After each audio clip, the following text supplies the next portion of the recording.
Hi, I'm John Kiriakou, and this is Deep Focus. A terrible event occurred today, Saturday morning. The former Speaker of the Minnesota State House of Representatives and her husband were assassinated in what is clearly a political assassination. Another state legislator also was wounded in a separate assassination attempt. Governor Tim Walz says that the perpetrator was wearing a police uniform and pretending to be a law enforcement officer.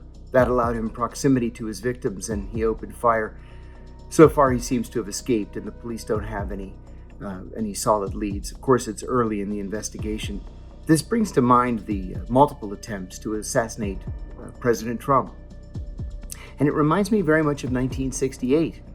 In 1968, Robert F. Kennedy was shot and killed. Martin Luther King was shot and killed. And just a couple of years later, Alabama Governor George Wallace was shot and crippled. Ronald Reagan was the victim of an assassination attempt in March of 1981, right here in Washington. But times have changed, and we've gone a long period without an assassination or an attempted assassination. I wonder why we seem to have returned to a point where people think it's okay to just open fire on elected officials.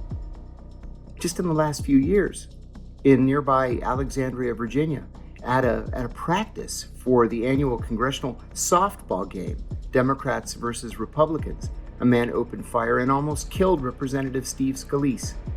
We've gotten to a point in our political discourse here in America where things just are not tenable.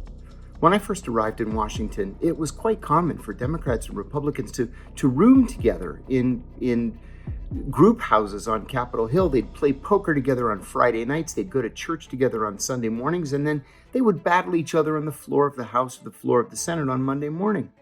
That's just not the case anymore, and that's what we have to get back to. Godspeed to the victims in Minnesota. I hope this never happens again.